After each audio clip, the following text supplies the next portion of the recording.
And welcome to Hannity, and we're coming to you live from the MGM Grand. We're in beautiful Las Vegas. We're in less than 24 hours. Donald Trump and Hillary Clinton, they will clash in the third and final presidential debate. Now, you can see it right here on the Fox News channel. You don't want to miss it. Now, tonight, WikiLeaks has been temporarily shut down after releasing a new round of emails that could do major damage to the Clinton campaign. We'll have all the details tonight, and in just a few minutes, we'll get reaction from Trump campaign manager Kellyanne Conway and Newt Gingrich. But first, after exposing what appeared to be a Democratic plot to incite a lot of violence at Donald Trump's rallies, James O'Keefe's Project Veritas is out with a brand new undercover video tonight that is even more disturbing. Now, this new tape seems to show Democratic operatives discussing ways that they could commit voter fraud on a massive scale. Now, we've reached out to the people and the groups that are featured in these videos, as well as the DNC and the Clinton campaign, all for comment. Now, Scott Foval told us, quote, "I will not be making further comment. Legitimate news organizations should not be giving them airtime." Why not hear them in their own words? Now, the DNC, they also released a statement earlier today responding to the first video on violence being incited by these groups at Trump rallies by attacking James O'Keefe's credibility and denying that what's shown on the tape actually occurred. And Robert Creamer from Democracy Partners, in a statement, he said he would be, quote, stepping back from his campaign commitment, saying he did not want his presence to be a distraction. He also added, quote, "We regret the unprofessionalism and careless hypothetical conversations that were captured on hidden cameras of a temporary regional contractor from our firm. And he is no longer working with us."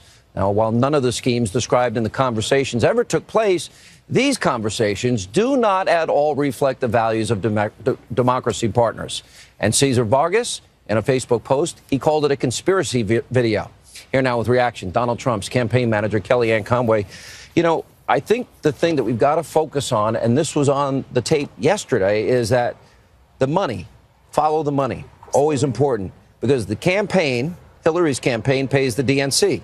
The DNC pays Democracy Partners. Democracy Partners pays the Foval Group, and they go out, incite violence, lie to the American public on a grand scale, creating a false narrative that Donald Trump supporters and Donald Trump are violent. They got away with it with 3 weeks to go in the campaign.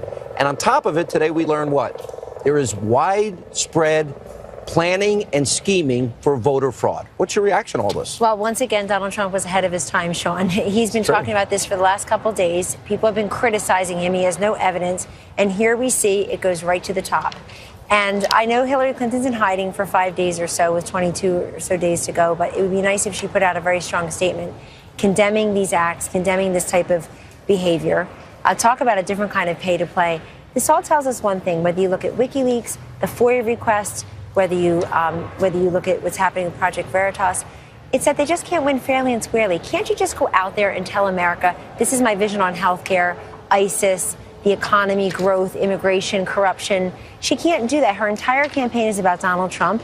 And then they run into problems like this because they're actually paying people to incite violence. Do you remember that Donald Trump had to cancel a rally in March? And they're bragging that they did it. They're bragging about it, and now but that was a that people's lives were in danger that night. I was on the air. But they're interfering with democracy. And we know there are dead people registered to vote. We know there are dead people still voting. I mean, when Donald Trump says this, he mainly means what's happened in the past, and he also means that we just saw from these journalist contributions this week, 96% of the donations from working journalists went to Hillary Clinton, 4% went to him. What a shock. Numbers don't lie, 27-1. We know that when his accusers came forward, and he's completely denied. He said they're all fabrications and lies. His wife, Melania, last night on a different network said she believes her husband. They're all fabrications and lies. What happened? 56 seconds out of the major network broadcasts, ABC, NBC, and CBS, less than 1 minute was committed to that. 23 minutes was committed to his accusers. 56 seconds, less than a minute to this WikiLeaks. And that means 23 million people heard 23 minutes worth of that. Because they are actually implicating the Hillary Clinton campaign and the DNC. And they are saying that they've created for them, quote, plausible deniability, a, quote, double bind between the actual campaign and the actual DNC. So they have implicated Hillary's campaign and the DNC, and we've got a flow of money, and now we have a check that actually went to one of the That's right. The and dark I want to remind arts all the viewers, Sean, I'm sure they know this, but because I work very closely with Chairman Reince Priebus in the RNC and his team on our campaign, the coordination, the joint, what you're able to do is pretty significant. It's helped us a great deal. So the idea that DNC is working apart from the Clinton campaign is just a fiction. That's not true. Everybody's working together. We also know from WikiLeaks that the chair of the DNC was giving the question and answer to Hillary Clinton before one of her town halls. So there's a great deal by the way, of and they fed questions to MSNBC hosts that they would read verbatim. And these working journalists said, hey, if you want to edit anything out of here, if I'm over the line. Well, that's Politico. That's the New York Times. And so, so excuse Donald Trump if he says, wow, I think there's some collusion going on here. Not everybody and not most people, perhaps. But this is exactly, what does all this mean? All this means with 3 weeks to go, we have the freshest and I would say greatest body of evidence to date of Donald Trump's entire point about the rigged, corrupt system, about a Washington that doesn't work for anybody except money insiders. Especially because there is collusion on another side, too, with the emails. We have now discovered that the State Department and the Justice Department and the Obama FBI. White House, wait a minute, they were colluding with the Clinton campaign in terms of giving them information early. Obama told the American people, he said to them straight up, I didn't know about this until I read it in the press. Meanwhile, he was emailing Hillary. He was. And then John Podesta suggested, well, maybe we shouldn't turn over those emails, which are under subpoena. That's called obstruction of justice. It is. So you've got collusion on a very high level on all of these issues. And for what purpose? All for political gain and putting everybody's security at risk, national security at risk.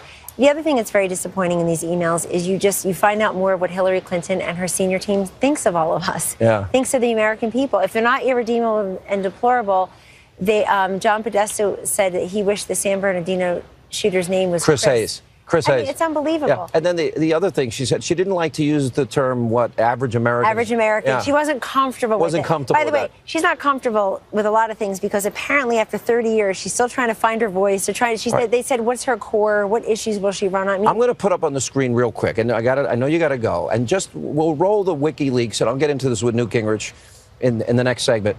But these are all the things that have been exposed. John Kerry apparently shut down Julian Assange, and they now cut off his internet access. I say free Julian in the 3 weeks we have. Here's my question as we roll this. Do you think the public can absorb everything with Project Veritas, with WikiLeaks, and fully process it to the point where they understand the deep level of corruption, collusion, and contempt that the Democrats are showing for the American people? I have great faith in the wisdom of the people. Do? Yes, they can distill it. I didn't mean it that way. I mean, do you think they can absorb it in 3 weeks? Yes, I do think so, especially if Donald Trump mentions it tomorrow night in a very cogent fashion. The two I would pick out from your list there that really caught my eye today is the Clinton Foundation. Oh, it is. No, there are footnotes.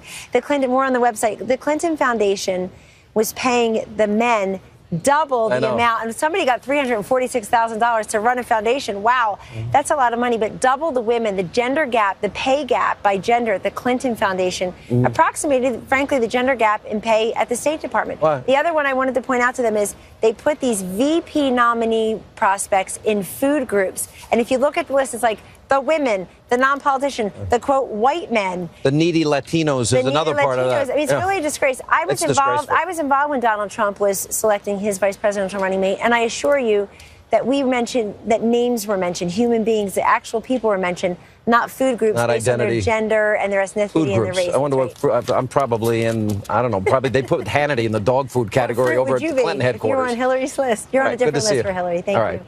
Thank you, Kellyanne. All right, when we come back, more reaction to the Undercover Project Veritas video. Former Speaker of the House, Newt Gingrich, he'll be here next with reaction to that and much more as we continue live. We're on the Vegas Strip on the eve of this final presidential debate at the MGM Grand. Straight ahead. And about an hour and a half ago, I spoke with the author of the brand new book, destined to be a New York Times bestseller, Treason, former Speaker of the House, Fox News contributor, Newt Gingrich. Take a look.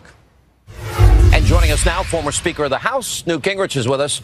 So yesterday, we've got the video and we got the connections where the money comes from the campaign. It goes to the DNC. It goes to the Democracy Project. Then it goes right to these dark arts political operatives that are fomenting, basically violence at Trump events and a false narrative. Now, you watch the tape today, and here they are plainly saying and orchestrating voter fraud on a massive level. What's your reaction to it? Well, first of all, we also now have actual checks cut by the campaign to one of the operatives. So I have a very simple first question. Where is the FBI? Why is the FBI not investigating this? If you have a deliberate, willful effort to foment violence, to break up a presidential campaign, to intimidate voters, where's the Federal Bureau of Investigation? I know Comey's in the tank for Hillary, but he has some obligation to enforce the law, and the FBI should be opening up an investigation of these people right now, including an investigation of the people at the Clinton campaign who were paying these people. Well, let's go through the money where they actually explain it in their own words. It says the campaign pays the DNC pays Democracy Partners pays the Foval Group, and they go out and execute either the intimidation, the violence, or the voter fraud. So I don't even know where to begin here. If Comey hasn't done anything, they're talking about Congress investigating before the election, but you and I both know that Congress is not going to get that job done. Look, I think that Speaker Ryan and Majority Leader McConnell should both, in a direct letter to Comey and to the Attorney General, insist that the FBI now, immediately before the election, investigate this. This is intimidation, which is against federal law. It is a violation of federal election law. It is a level of collusion between the campaign, the Democratic National Committee, these outside groups. And some of it is clearly for the purpose of engaging in intimidation against rallies and against political activities. Now, it's amazing how fast the Obama administration could get FBI agents to a variety of places that fit their agenda, and how impossible it is to get them to simply enforce the law. But the first demand here should be, this is not about politics. This is not about you and me talking. This is about a fundamental threat to our democracy, and the Federal Bureau of Investigation has an absolute obligation to open up by tomorrow. They should be doing it tomorrow. People should be nagging them tomorrow morning. Where are your agents? When are they going in the field? Who are they going to investigate? I'd like to know, what did Hillary know and when she know it? What did the DNC know and when did they know it? And what did they know about the payments and what was being done? You know, we've got collusion on a lot of levels here. I mean, you have Hillary Clinton on the email server scandal. She was tipped off by the State Department, tipped off by the Justice Department. We now know that emails were sent back and forth between Hillary and Obama, and we now know Obama lied when he said, "Oh, I learned about it just like you. I learned about it from the press." Well, he didn't learn about it from the press because he was sending emails himself. And then you got Podesta and other Clinton operatives talking about not sending what was a subpoenaed email between the POTUS, the president, and Secretary Clinton. And I'm thinking, so you got collusion not only in the email scandal, now you're talking about collusion here. Look, this is like a bad update of The Godfather, in which Hillary Clinton is playing the Marlon Brando role. I mean, every time you turn around, this is a conspiracy of crime carried out by a wide range of people who seem to be absolutely oblivious to the law. I mean, they don't even think about the fact they're breaking the law because it doesn't matter to them. And I suspect in the back of their heads, they all assume in the end that Barack Obama will pardon them if anything actually comes down. On the tape yesterday, Foval actually goes into how the operation is set up. Now, this is beyond the money that I just described as it's passed back and forth, but they set it up to allow the DNC and the Clinton campaign, in his words, not mine, plausible deniability in the event that the true nature of the deliberate violence is discovered. The thing that we have to watch is to make sure there's a double blind between the actual campaign, the actual DNC, and what we're doing. The double blind is there so they can have plausible deniability that they heard anything about it. Isn't that an admission that they know about it and they're just protecting them in case they get caught? Of course. Look, a conspiracy to avoid people knowing that there's a conspiracy is still a conspiracy. What this guy is describing to you, and what the flow of money seems to be describing, is that they had a willful and deliberate effort to set out to violate the law, to intimidate American voters, and to do so on behalf of a campaign which was funneling money to them. Now, I don't care how many linkage points there are. If it turns out the campaign was funneling the money, and people clearly understood what they were doing. I mean, you know the campaign was happy the day that there was so much threat of violence that Trump had to abandon his rally in the south side of Chicago. Well, and Hillary actually made a statement about it. But they didn't know that. Yeah, and then Hillary makes So a statement clear, condemning the violence that her operatives organized, orchestrated, and made happen. And basically everything she was saying about Trump, she was the one that was guilty of. All right, we got to take a break. We'll come back. We'll continue. Go ahead. Yeah, go ahead. No, I just got to say, remember, she is the person who said you have to have a public face and a private face, and the public face felt sad while the private face did it.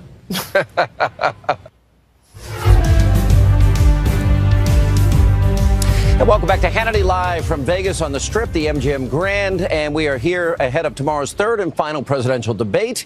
Now, it's all happening in less than 24 hours. And, of course, you can watch it right here on the Fox News channel. But first, here's part two of my interview with former Speaker of the House, Fox News contributor Newt Gingrich.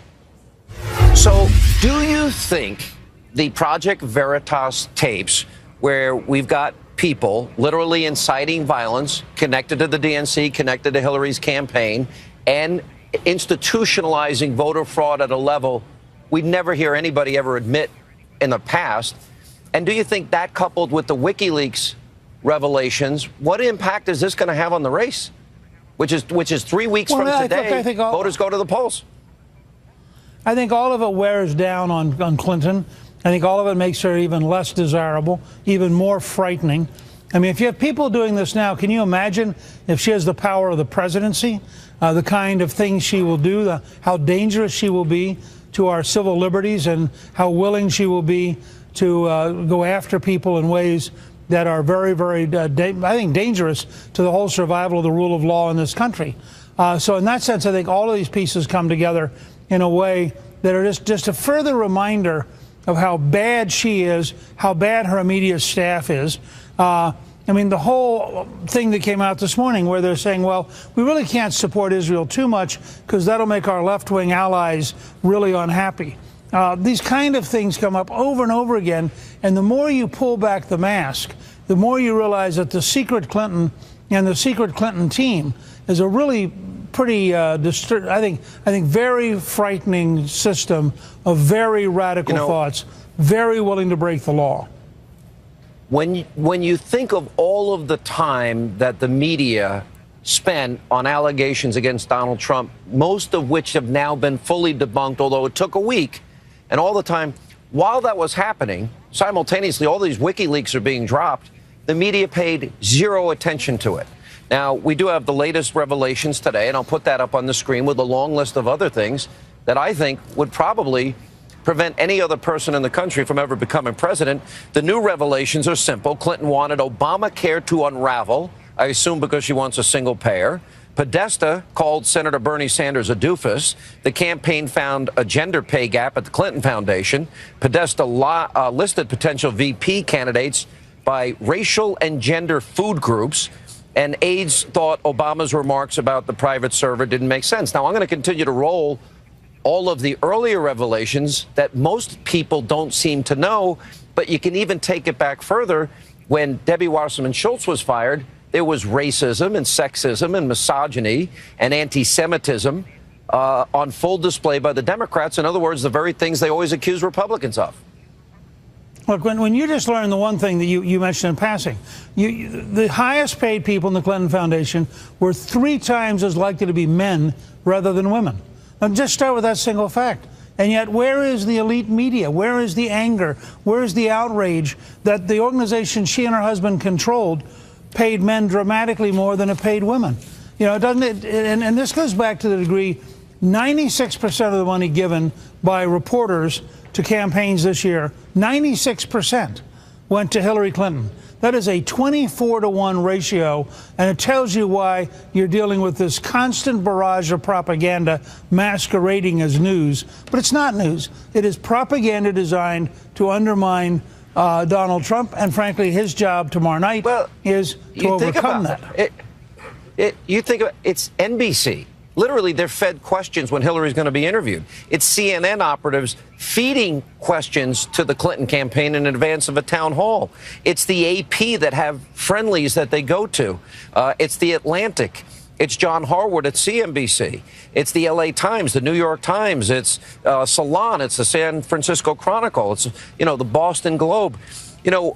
Cheryl Atkinson, who used to work at CBS, had an interesting piece that she put out. She calls it Newsgate 2016, I'll read you a small piece of it. She says, independent minds should be concerned about the latest revelations in the news media's unseemly relationships with government and political actors. While there are many responsible journalists working today, inside documents and leaks have exposed serious lapses constituting the most far-reaching scandal our industry has known. It's our very own Newsgate. I think that's I think that's true. That captures pretty well how deep this runs here. And the point Cheryl's making is this is the largest example of total one-sided bias in the history of the American media. And that's why I said earlier today on your radio show, they should seriously consider dropping the term Columbia School of Journalism and replacing it with Columbia School of Propaganda. Just to be honest, we're not talking about news media, we're talking about propaganda. CNN is a propaganda machine. MSNBC is a propaganda machine. What the networks did the night that the Trump tape came out, when they put in 23 minutes on an 11-year-old tape, and the three of them combined put in 57 seconds covering WikiLeaks, that's pure propaganda. It's worthy of Pravda or Izvestia. What do you think of the silencing? What do you think about John Kerry perhaps influencing, the silencing of Julian Assange? Well, I think first of all, it's going to make a really interesting question, because everybody's assumed that this was the Russians and it's Putin and et cetera. If Assange matters that much sitting in the Ecuadorian embassy, then that's because it's Assange. But what you have, and you see this in all the WikiLeaks, you have the Obama administration, including Kerry, including the State Department bureaucrats, including in particular Patrick Kennedy, who ought to be fired today. You have an entire conspiracy to prop up and protect Hillary Clinton, to try to get her to the finish line, no matter how many allegations there are. And you also had, of course, the vice president suggesting that we might launch a cyber attack on Russia in response to a political event. I mean, this stuff is dangerous talk and can get us into a really big problem. But these people in the White House, I mean, Obama and Kerry and Biden are so utterly incompetent about this stuff that they could stumble into a real war if they're not careful, because they don't realize how dangerous this is. Last question. In 3 weeks from today, the people in this country are going to go to the polls. You had to give your best guess. Who's going to win this election? Do you trust the polls out there now? I think the polls are as accurate here as they were in Great Britain, and I think that the conservative populist movement has been winning in Austria, in Italy, in Iceland. I think it won decisively in Britain despite every poll, and I have a hunch that Donald Trump is going to end up as the next president, which will come as an enormous heart attack-giving shock to the left. Fox News projects Donald Trump, the 45th president. Yeah. I have to tell your audience. Go ahead. I'm at the Reagan Library. 45 minutes from where your radio career began at Santa Barbara. That's correct. And a story, that was, by the way, story none of your audience knows. 30 years ago. 30 years ago. And you're going to be at the Nixon Library tomorrow night if people want to go out and see you. Wow. Mr. Speaker, thanks for being with us. Congrats on the success of the new book.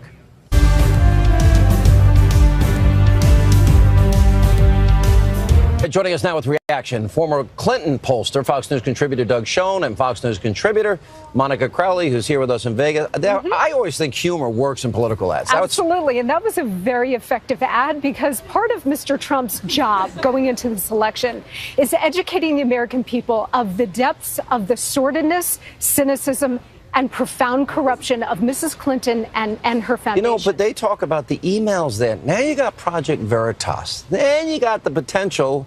Remember, the National Enquirer got a lot of other things right in the past. I'm not going to go there. But it's hanging out there. There's got a lot of balls up in the air here now that in 3 weeks could have a major impact on this campaign. I want to make a really important point about the depths of her corruption, because I think everybody sort of knows Mrs. Clinton is deeply corrupt. I think what Donald Trump should do tomorrow night is make a bigger point, which is this. We sort of take for granted in this country fundamentals of our system that now, after 8 years of Obama and Mrs. Clinton, no longer exist. And those fundamentals are a fair and independent Department of Justice and FBI, a free and independent press that's really interested in the truth, and a shared belief in decency. I hate to tell you this, America, but those things no longer exist. And unless we address them now in this election, this country is over. She's elected, it's over. We're done. If he makes that bigger point about the corrupt rigged system, rather than staying on the particulars, I think that would punch through and grab a lot of voters. Doug, there are a lot of balls as a pollster. Sure. You know, when you got Project Veritas videos that show the Democrats are paying people to incite violence and create a lie and a false narrative to the American people and scheming about voter fraud. And then you got WikiLeaks and all of those revelations about what a lying phony Hillary Clinton is. I don't think we're going to get a feel for where these polls really are, probably until the week before the election, because I think it's going to take time for the American people to sort through this, the voluminous information we're talking about here. Well, and that is the challenge facing the Trump campaign, Sean, because when there's so much stuff out there that they could theoretically use, unless they're focused, and in my mind, they do best talking about immigration and free trade, her flip-flops, her private and public position. I think she's going to do less well if he emphasizes issues and corruption generally, as you suggested, rather than throwing the kitchen sink at her. What do you think, Monica? Well, I think he's got to do a couple of things tomorrow night, because this is really his last shot in front of most of the American people. He's got to keep the focus on the country and the future of the country and the American people, which is why he got into this race to begin with. He has to put her on the defensive with all of these new WikiLeaks disclosures that show the depth of the corruption. It's going to take him a month to memorize it all. Well, all he needs is a couple of real bullet points about the collusion with the media to protect her candidacy, and the collusion to obstruct justice on the Benghazi emails, and the fact that she took tens of millions of dollars, as did her foundation, knowing that Saudi Arabia and Qatar were funding ISIS. Well, funding ISIS and abusing women, gays, lesbians, Christians, and Jews. Absolutely. But while he prosecutes the case against Mrs. Clinton, he also has to find a way to lay out his positive pro-growth economic It's agenda. a balance. I agree with that. Yeah. All right, Doug, last question. You would not want to be managing Clinton's campaign having all of this coming out now, would you? Well, it's a challenge, but Sean, unless Donald Trump can discipline his message in the way that you and Monica have suggested, if he tries to throw everything at Hillary, the only person who'll win is Hillary. So the bottom line, as I see it, for tomorrow, is Hillary's going to want to encourage Donald to be all over the lot. If she does that, even if it smells bad and looks bad, she'll come out okay. All right, we'll see. Right. 3 weeks. Thank you. I love you too. 3 weeks from 3 weeks from today, you, the American people, get to decide in an important election. Monica, thank you. And coming up, Larry Elder, Geraldo Rivera, they are here with more of a debate preview as we continue live from the MGM Grand. We're on the Strip, we're in Vegas, and we'll continue. Ben is on TV. Look at that.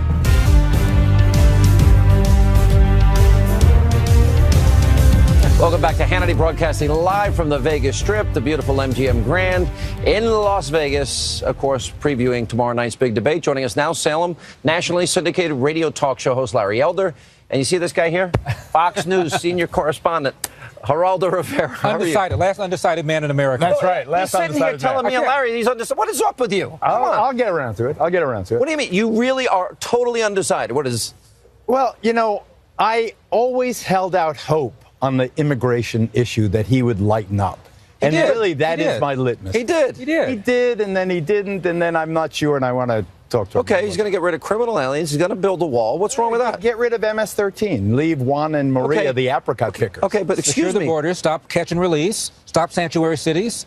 That's what it is. And he stopped this talk about deportation police a long time ago. Well, which I would imagine would have been the real thing that you wanted. Do you want to go down the road of immigration or my vote, or do you want to talk about the? I want to know. Do you want Hillary's altered email? Open hemispheric 600 million people potentially coming in here? I don't. And taking your job? I don't.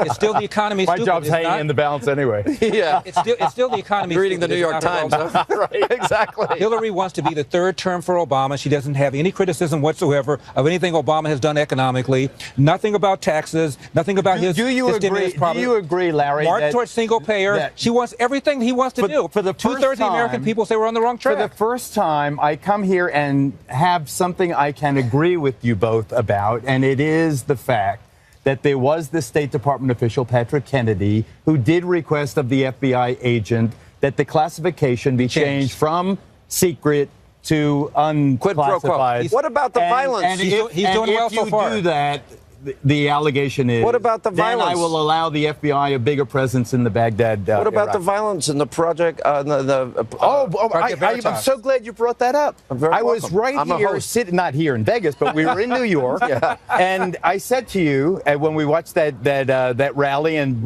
the interruption of the rally by the violence in Chicago. I said, those are professional agitators. I said it on the air. Look it up. You know who paid them? Hillary Clinton's campaign. Well, I don't know. Excuse me. I don't know who paid them. On tape, they say the DNC.